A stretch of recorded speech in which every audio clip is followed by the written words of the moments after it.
There were two brothers, Isaac and Joey, who were in business together. And the business necessitated that Isaac had to travel overseas every year for a month. And one year, while Isaac was overseas, his cat died. So Joey sent him a telegram telling him that his cat died. This was before there was cell phones and texting and email. And when Isaac returned home, he said to Joey, "How could you just send me a telegram about my cat dying? You know how much I love that cat. I was devastated. I was all alone, and I was so far away."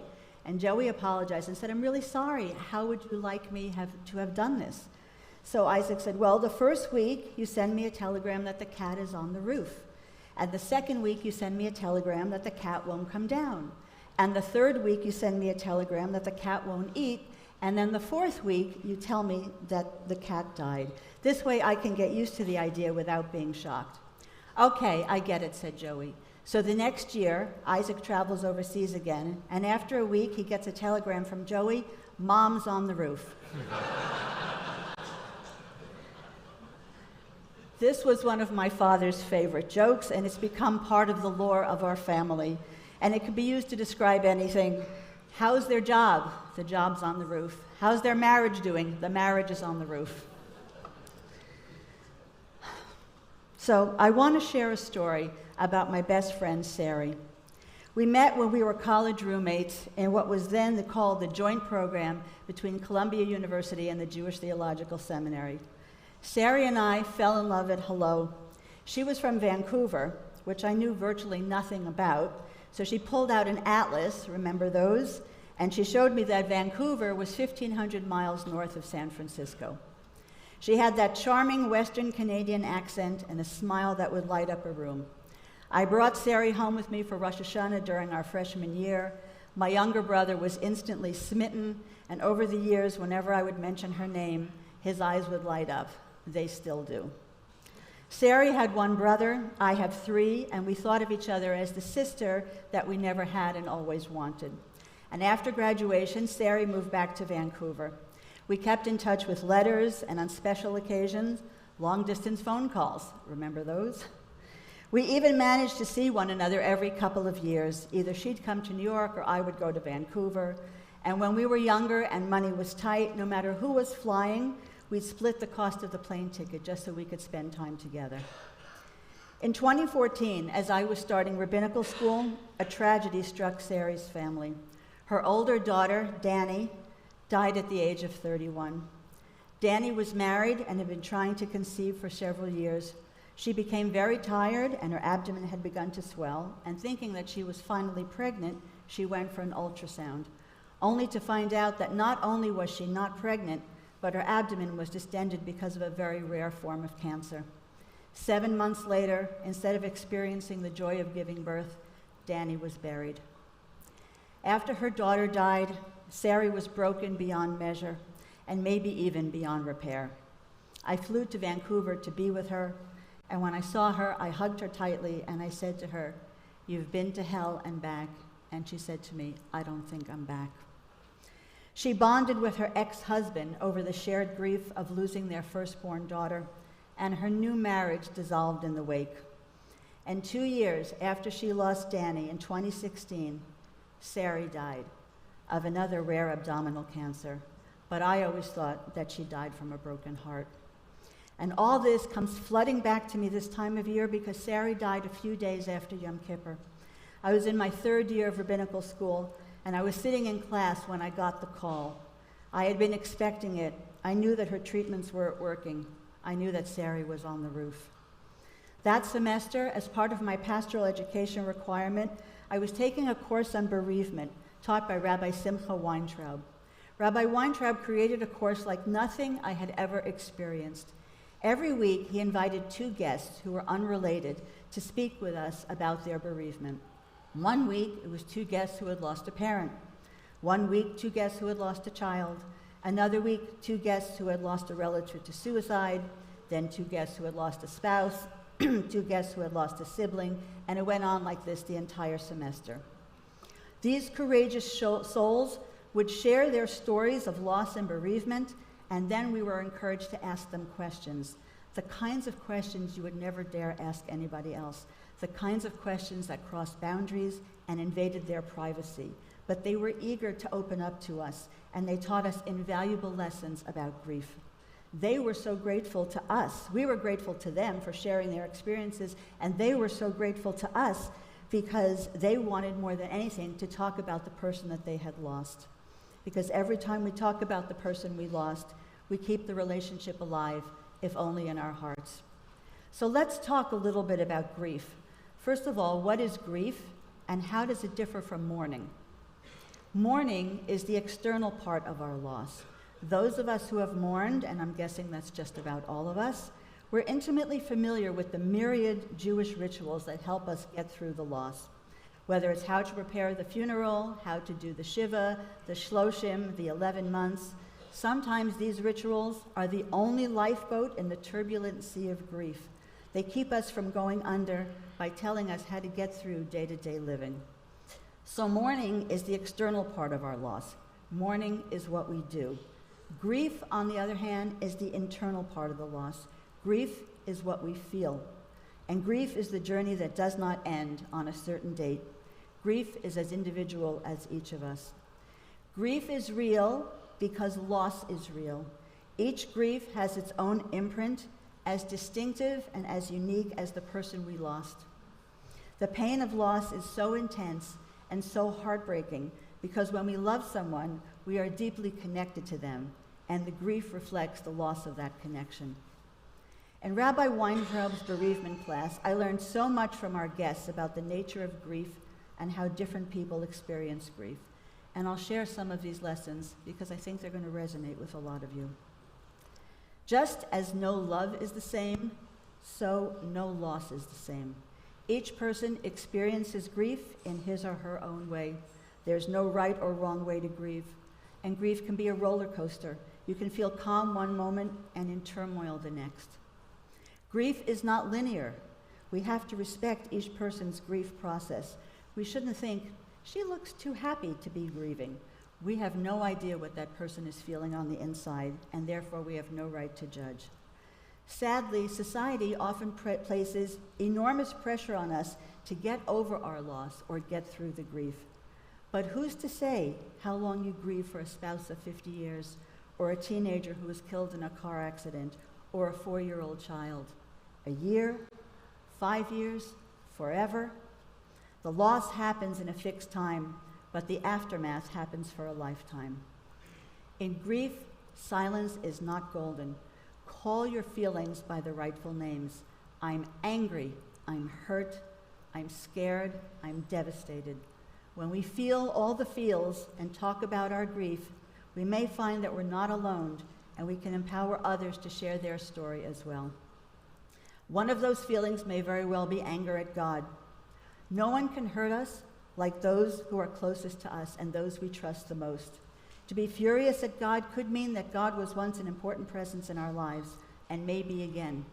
Believing in God and having faith in God does not preclude grief. Being angry with God can actually be a form of prayer that can bring us closer to God. Grief does not obey our plans or our wishes. Grief will do whatever it wants to us, whenever it wants. In that regard, grief has a lot in common with love. Tears are important to the grieving process. Tears can soften a heart that has turned to stone and melt it so it can learn how to love life again. The adage that time heals is only partly true. With the passage of time, the pangs of grief may become less sharp, less frequent, but the healing does not simply happen. Healing is hard work. We must help time do its healing. And there's moving on, and there's moving forward. Moving on means starting fresh, which, short of being an amnesiac, is nearly impossible. Moving forward means venturing forth on uncharted territory, navigating the world without our loved one. This is hard and sometimes excruciatingly so. Moving on asks us to shed our past. Moving forward allows us the possibility to bring some of what we loved about the person with us into the future. And not only do people grieve in different ways, but there are many different types of grief. I'll just give you 3 examples that may resonate with you. The first is disenfranchised grief. Disenfranchised grief is when our grief is not acknowledged. Our grief is not considered real by society, and sometimes even by people we know. Examples of disenfranchised grief are experiencing a miscarriage, losing a beloved body part, losing a loved one who isn't a blood relative, getting divorced, and losing a beloved family pet.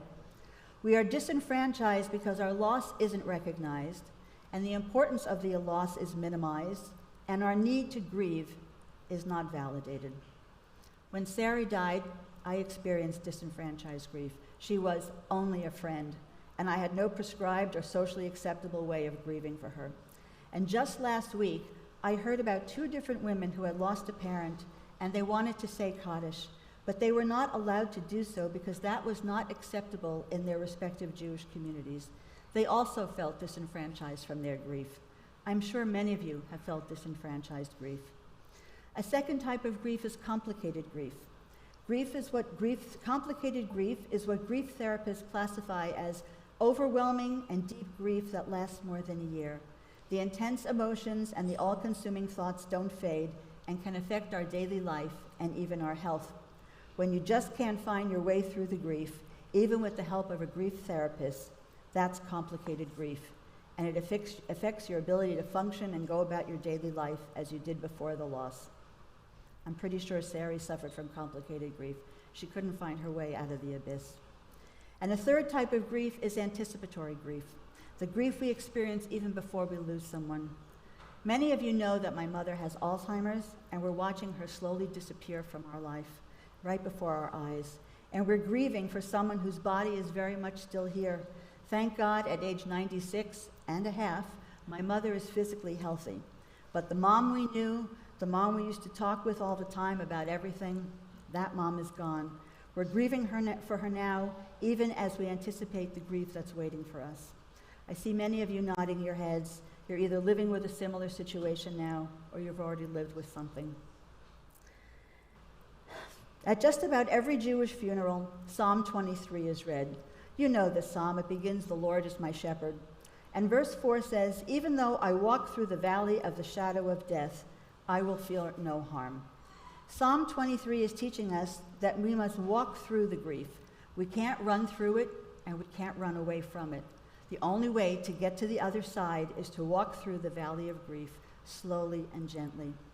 And know that we can't walk this journey by ourselves. I'm not referring to other people, though for sure we need family and friends and therapists and community. But in order to successfully walk through our grief, we also need 2 companions on our side. We need comfort and we need hope. And Judaism has the wisdom of 2 prophets who offer us both comfort and hope. Isaiah, whose words of comfort we read all summer long right here in this sanctuary. For the 7 weeks between Tisha B'Av and Rosh Hashanah, we read 7 haftarot from the book of Isaiah. And the first one began with the words, "Nachamu, Nachamu Ami, be comforted, my people." The teachings of Isaiah, also known as the prophet of comfort, are some of the most inspiring words in the Tanakh, in our Bible, that talk about the restorative power of comfort and hope. And Jeremiah, who lived some 200 years after Isaiah, is our prophet of hope. Both prophets delivered powerful messages to our ancestors, messages that still resonate deeply with us today. For my final project in that bereavement class, I wanted to focus on how to bring comfort. And I chose to delve into Isaiah's words to try to understand how our ancient sources could translate a modern-day source of comfort. And as a former journalist, I decided that the best way to get into Isaiah's head was to interview him. So that's what I did. And it feels appropriate to share 3 of the questions that I asked Isaiah and share his answers with you. First, I asked Isaiah, you're the quintessential prophet of comfort, and all of us here are in need of comfort. Please help us understand what you mean by comfort, and do you have a philosophy of comfort? And Isaiah said, all I have are words. Words themselves are vessels of comfort. People need words, and if I give you the words, they will sit somewhere inside you, and then the words will course through your veins, and you never know when the right word finds its mark, when it pushes its way into a cell, and then you begin to feel something. It's difficult moments people say there are no words, and that's true, but sometimes all we have are words. And my philosophy of comfort is very simple. Be human, be authentic, be real, be honest, accept grief, and accept its inevitability. At the moment when someone suffers a loss, there's so much pain, and the trauma and the loneliness can feel like God's abandonment. But God doesn't really abandon us. Although I can't really say for sure, I'm a prophet, but some things are hidden even from me. Then I asked Isaiah, we're about to say Yizkor. We have people sitting in shul today who are grieving the loss of a parent, a spouse, a sibling, a child, a friend. Tell us, does the mourning ever end? And Isaiah said, I hear the pain in that question, and I see the pain that you and your congregation have suffered. Yes, there is no denying that once you are bereaved, you are forever bereaved. But there are many seasons to the grief. The grief season is the first season of grieving, is experiencing the trauma of the death. The initial shock gives way to a season of longing when you start to say, I miss her. I can't believe he's gone. I have no one to talk to, no one to play with, no one to argue with. The third season of mourning is when you recognize that you've lost part of yourself. And that season gives way to a season of reflection, the realization that you are somehow still alive and you have to cope with life. You have to feed yourself, you have to clothe yourself, live your daily life. The world goes on and you're still a part of it. And ultimately, you will become whole again, but not in the same way as before, because you no longer live in the sadness, you live with the sadness. So Isaiah, what would you say to comfort us as we prepare to say Yizkor?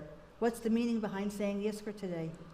And Isaiah said, well, I'd say that Yizkor has a way of ripping open all the scars. Yizkor has a way of bringing you to the open earth that never closed. Yizkor reminds you of the trauma and the loss. But Yizkor also comes to remind you at your most vulnerable moment how human you are, how alive you are, how much you're loved, and how much you're able to love. Yizkor helps you find comfort, the ultimate comfort that envelops you when you come to peace with the place of grieving in your life, when you accept it, you embrace it, and you learn from it. When you know somewhere deep in your kishkas that even though you're deeply broken, you can become a whole person again. So that's how I imagine Isaiah offering us comfort so we can move forward. But we also need hope, and that's the gift we receive from the prophet Jeremiah. Jeremiah wrote Megillat Eicha, the Book of Lamentations that we read on Tisha B'Av. And in the middle of Eicha, we pivot from the bottom of the abyss with three words, Ulai Yesh Tikva, perhaps there is hope. The Jewish people are a people of hope. Without hope, we could not have survived our many trials. We need hope like we need air.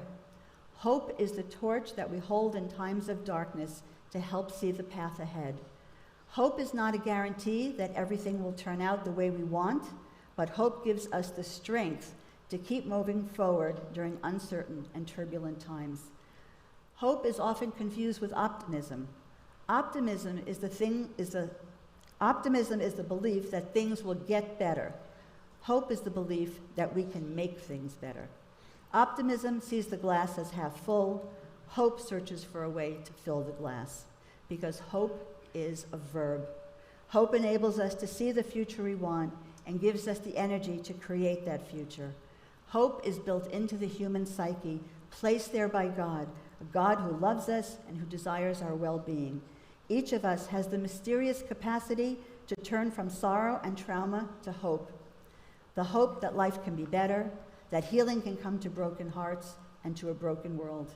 And if you're sitting here this morning and you're not feeling hope, then hope for hope, because the act of hope is therapeutic. May God bring comfort to the bereaved among us and to all the bereaved in the house of Israel. Ulai yesh tikva, perhaps there is hope, and let us say Amen. Amen. We will begin Yizkor in just a moment. For those of you whose custom it is to leave for Yizkor, you're invited to do so. But it's our custom here at TBI that anyone who would like to say Yizkor, even if you don't have someone to say Yizkor for, is welcome to stay.